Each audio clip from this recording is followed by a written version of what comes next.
भगवान के सामने रोने से क्या होता है। नमस्कार दोस्तों, आज हम आपको भगवान के सामने रोने से क्या होता है और इसके बारे में हमारे शास्त्रों में क्या लिखा है विस्तार से जानकारी देने का प्रयास कर रहे हैं। भगवान के सामने वही व्यक्ति रोता है जिसको भगवान पर पूर्ण विश्वास होता है, उसके साथ अच्छा होता है तब भी वह रोता है, जिसे खुशी के आंसू कहते हैं। और यदि वह बहुत दुखी होता है तो भी वह रोता है। वह हर स्थिति में भगवान को याद करता है। वह व्यक्ति जानता है कि भगवान देर कर सकते हैं पर एक दिन जरूर उसकी इच्छा को पूरी करेंगे। जो व्यक्ति भगवान के सामने रोता है उसका भाग्य बदल जाता है और उस पर भगवान की कृपा होने लगती है। उस व्यक्ति के साथ चाहे कुछ अच्छा ना भी हो तो भी उसका भगवान पर पूर्ण भरोसा होता है कि भगवान ही उसकी सहायता करेंगे। वह हर दुख में भगवान को याद करता है और सुख में भी भगवान को नहीं भूलता। उस व्यक्ति का मन पवित्र होने लगता है और उसके अंदर आध्यात्म का विकास होने लगता है और उसका मन भगवान की भक्ति में लगने लगता है। जब कोई भी व्यक्ति भगवान के सामने जब जाता है तो उसका दुख दर्द वह भगवान को बताता है। हमारे मन की हर एक बात भगवान जरूर जानते हैं। वह अंतर्यामी हैं, उनसे कुछ नहीं छुपता है। जब किसी व्यक्ति को भगवान के पास जाते ही रोना आता है तो और उसे यदि मुसीबतों से जल्दी बाहर निकलना है तो उसे भागवत गीता पढ़ना शुरू कर देना चाहिए, क्योंकि जब कोई दुखी व्यक्ति भागवत गीता पढ़ता है तो उसे बहुत जल्दी भगवान उसे सही राह दिखा देते हैं। अगर कोई विधि पूर्वक भागवत गीता पढ़ता है तो उसके जीवन में चमत्कार जरूर होता है। आप भगवान की स्तुति करें, वो आपके जीवन के बड़े से बड़े संकट को दूर कर देंगे। भगवान के सामने रोना चाहिए या नहीं, सनातन धर्म को मानने वाले प्रत्येक व्यक्ति का अंतिम लक्ष्य मोक्ष की प्राप्ति होता है। हर व्यक्ति चाहता है कि वह जीवित अवस्था में सारे सुख भोगे और मृत्यु के बाद उसे मोक्ष की प्राप्ति हो जाए और भौतिक सुख प्राप्त करने के लिए भगवान से प्रार्थना करना प्रारंभ कर देता है। वह चाहता है कि उसे दुनिया की सारी खुशियां मिल जाए, पर हर व्यक्ति को इस बात पर गौर करना चाहिए कि भगवान का यह फर्ज होता है कि अपने भक्त का पेट भर जाए। उनका यह फर्ज नहीं है कि वह आपकी हर इच्छा पूरी करे। आपको यदि अपनी ढेर सारी इच्छाओं को पूरा करना है तो उसके अनुसार मेहनत भी करना पड़ेगी। भगवान ने भी इस धरती पर जन्म लिया और अनेक संघर्ष किए, इसलिए कि सभी व्यक्तियों को किस तरह जीवन जीना है। उन्होंने लोगों को यह बता दिया कि जीवन को कैसे जीना चाहिए। इस धरती को मृत्युलोक कहा जाता है। मृत्युलोक पृथ्वी को इसलिए कहा गया है क्योंकि व्यक्ति यहाँ पर अलग अलग योनियों में जन्म लेता है और मरता रहता है और 84 लाख योनियां होती हैं, जिसमें से मनुष्य का जन्म बहुत मुश्किलों के बाद, बहुत सी योनियों में भटकने के बाद मिलता है। खाना पीना, बच्चे पैदा करना तो जानवर भी करते हैं, पर मनुष्य का जन्म बहुत से महत्वपूर्ण उपदेशों के लिए होता है। इस धरती पर हम मौज मस्ती करने के लिए नहीं पैदा हुए हैं। इस धरती पर व्यक्ति अपने अच्छे बुरे कर्मों के फल को भोगने के लिए जन्म लेता है और जो व्यक्ति अच्छे कर्म करता है और भलाई का काम करता है और भगवान की भक्ति सच्चे मन से करता है तो उसे भगवान की प्राप्ति होती है। जो व्यक्ति दूसरों को कोई हानि नहीं पहुंचाता, अपनी मेहनत से कमाए धन से अपना और उसके परिवार को पालता है और इंसान से लेकर किसी भी जीव को हानि नहीं पहुंचाता है, उस व्यक्ति को भगवान की प्राप्ति होती है। इसका मतलब यह नहीं है कि आप पर कोई हमला कर रहे हैं और आप चुपचाप सहन कर ले। भगवान ने साथ ही साथ यह भी उपदेश दिया है कि आप पर यदि कोई अत्याचार कर रहा है तो उसके खिलाफ आपको आवाज उठानी चाहिए, अन्याय नहीं सहन करना चाहिए। भगवान कृष्ण ने अर्जुन को युद्ध करने के लिए उपदेश दिया था कि कायर व्यक्ति की तरह जीवन नहीं जीना चाहिए। यदि अपने साथ कुछ गलत हो रहा है तो उसको सहन करना कायरता होगी। जो ईमानदारी पूर्ण जीवन जीता है, इस तरह के व्यक्ति पर भगवान की विशेष कृपा होने लगती है। बिना मांगे ही उसके सारे दुख कम होने लगते हैं, उसकी धीरे धीरे सारी परेशानियां कम होने लगती है। वह अपने मन में सदैव अपने इष्ट देव का ध्यान करने लगता है और उसे लगता है कि भगवान मेरे साथ है।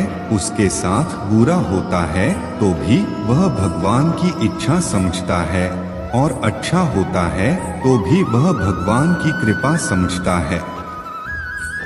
ऐसे व्यक्ति को संसार के सभी लोगों का मन पढ़ने की शक्ति प्राप्त हो जाती है। वह सही और गलत लोगों को आसानी से पहचान जाता है और उसका स्वभाव दूसरे लोगों की तुलना में बहुत ही अलग होता है। वह कभी किसी की बुराई नहीं करता, शांत प्रवृत्ति का और एक साधारण जीवन जीना पसंद करता है। वह भोग विलासिता की ओर आकर्षित नहीं होता। वह सिर्फ जीवन जीने के लिए भगवान से इतना मांगता है कि उसका परिवार खुश रह सके। वह गलत तरीके से धन नहीं कमाने की सोचता है। वह ईमानदारी का जीवन जीता है। छल कपट उसके मन में नहीं रहता।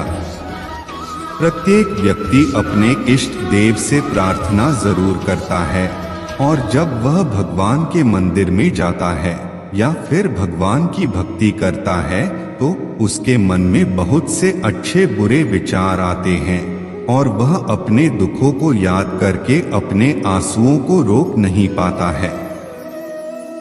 वह भगवान के सामने रोने लगता है और यह संकेत बहुत ही शुभ होता है। आप अपने दुख भगवान को बता रही हैं, क्योंकि यदि आप अपने दुख दूसरे लोगों को बताएंगे तो वह आपकी सहायता करने के बदले में आपसे कुछ भी मांग सकता है और आपको उसका जिंदगी भर एहसान मानना पड़ सकता है। दुख के समय भगवान ही आपकी सहायता करने के लिए किसी न किसी रूप में आपकी मदद करते हैं। इसलिए भगवान को हमें हमारे दुख बताना चाहिए और भगवान के सामने आप रो भी सकते हैं। वो आपके दुख को समझेंगे, दूसरे लोगों की तरह आपका मजाक नहीं उड़ाएंगे। भगवान आपके दुखों को दूर करेंगे।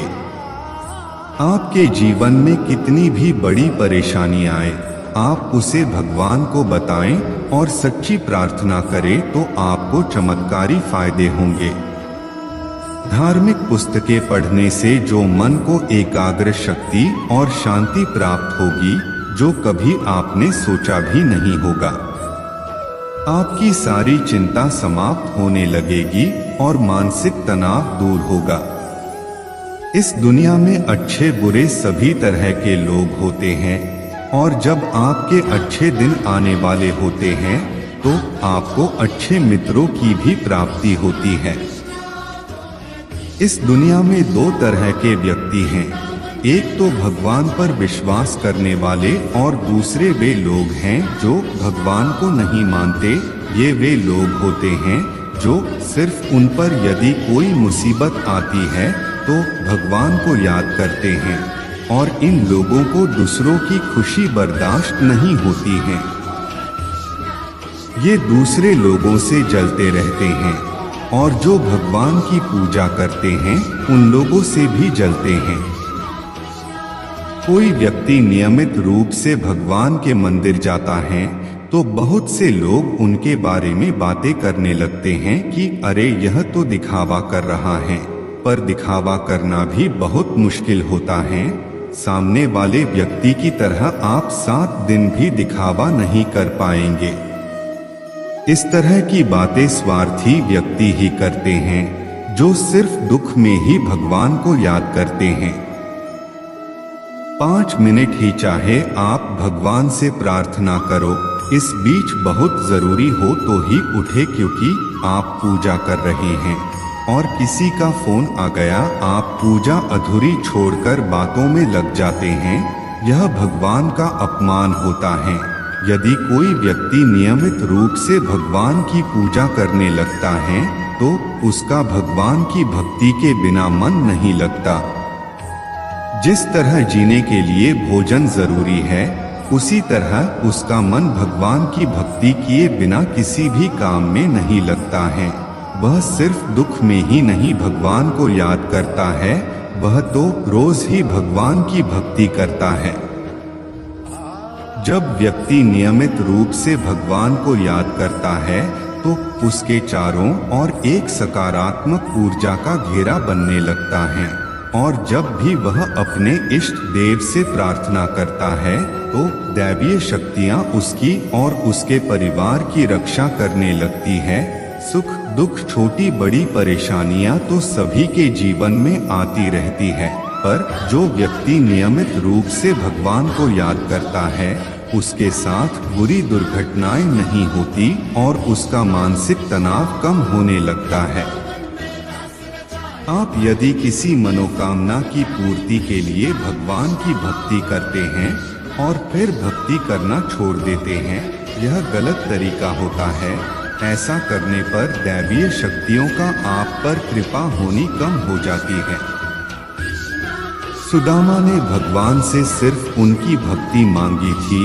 बहुत गरीब होने के बावजूद भी वह भगवान से कुछ नहीं मांगते हैं, और जब भगवान उन्हें संपूर्ण भौतिक सुख देते हैं तो सुदामा उनसे यही कहते हैं कि मेरा मन सिर्फ आप में लगा रहे, भौतिक सुख की ओर मेरा मन नहीं जाए। उस समय उनकी आंखों से आंसू छलकने लगे थे तो वह भगवान के प्रति प्रेम के आंसू थे। ये जो व्यक्ति की अंतर आत्मा का जब भगवान से मिलन होने लगता है तब होता है। भगवान हमारी भक्ति देखते हैं। आप चाहे कितने भी रुपए भगवान के मंदिर में चढ़ा दे या फिर कितनी ही पूजन सामग्री चढ़ा दे, आपसे भगवान तब ही प्रसन्न होंगे जब आप मन से पूजा करेंगे। कलयुग में तो भगवान को मनाना बहुत ही आसान है। आप यदि सच्चे मन से भगवान से प्रार्थना करेंगे तो आप पर दैवीय कृपा होने लगेगी।